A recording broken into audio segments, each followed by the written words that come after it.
lieu de boire la bière brune, qui soit dit en passant j'aime beaucoup, j'ai fait mijoter des ailes de poulet, mais quelle saveur! Je sais que je vais en préparer souvent, tellement cette recette traditionnelle française est délicieuse. Bon, passons en cuisine et abonnez-vous car ça me permet de toujours vous trouver de nouvelles recettes à partager.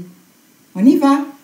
J'ai de la moutarde, de l'huile, de la sauce de soja, du sel, des ailes de poulet, de l'ail, un oignon, du citron, du gingembre moulu, les 3 poivres de Madagascar et de la bière brune bien sûr.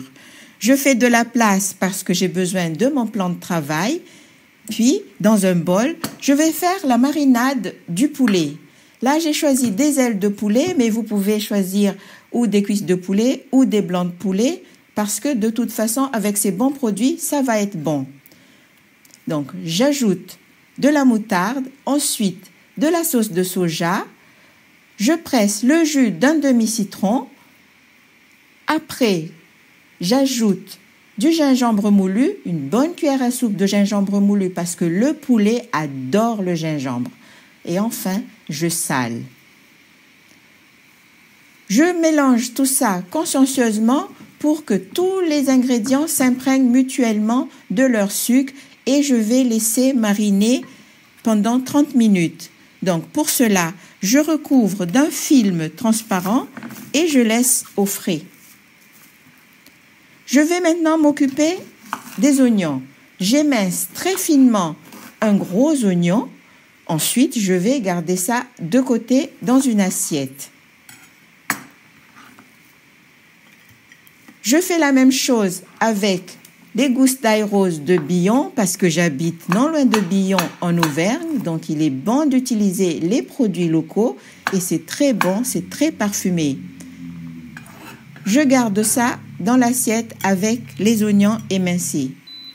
Je fais chauffer de l'huile pour y faire dorer les ailes de poulet préalablement marinées.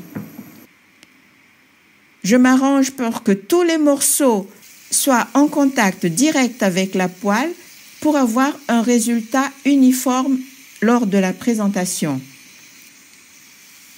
Donc, je fais dorer chaque côté environ 5 minutes.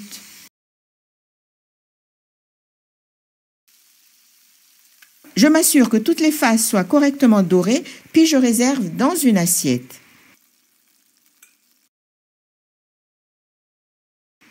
Ensuite, je verse dans un pilon les 3 poivres de Madagascar. J'ai là du poivre noir, des baies roses et du Vointiperferi, le poivre sauvage endémique de Madagascar. J'écrase consciencieusement et je garde de côté. Vous savez que vous pouvez vous en procurer à ma boutique le www.épices-le-quinto.com ou cliquez en haut à droite de l'écran. Maintenant, dans la même poêle où j'ai fait dorer les ailes de poulet, je fais revenir les oignons et l'ail émincé. Le temps que ça s'assouplisse et je dépose consciencieusement mes morceaux de poulet dorés sur ce mélange d'ail et d'oignons et enfin, je verse la bière brune. C'est selon votre choix encore. Moi, j'aime beaucoup la bière brune, mais vous pouvez utiliser de la bière blonde ou de la bière ambrée. Ensuite, je dépose des feuilles de thym, des feuilles de romarin et de laurier sur l'ensemble et je laisse mijoter à feu moyen un moment. Je recouvre la casserole et ça continue de cuire. C'est une recette tellement facile et très abordable. Ensuite, j'ajoute les 3 poivres de Madagascar que j'ai écrasés au pilon tout à l'heure, puis je recouvre à nouveau la casserole et je continue la cuisson mijotée. Je retourne les morceaux de poulet et comme ça, les épices se mélangent bien et je continue la cuisson à couvert tout en laissant mijoter à feu moyen.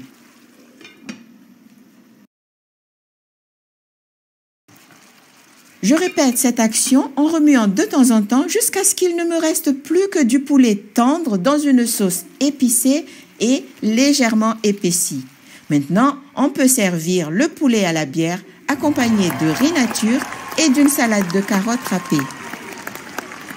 Récapitulons. Je fais d'abord mariner le poulet dans de la moutarde, du gingembre moulu, de la sauce de soja, du jus de citron et du sel. Ensuite, je fais dorer à la poêle, puis je fais revenir l'ail et les oignons émincés et je verse la bière brune. Je laisse mijoter jusqu'à ce que ça s'évapore et nous voilà prêts pour la dégustation. Je vous remercie de votre présence et je souhaite la bienvenue aux nouveaux abonnés. Je vous donne donc rendez-vous la semaine prochaine pour une autre recette gourmande. Veloumé!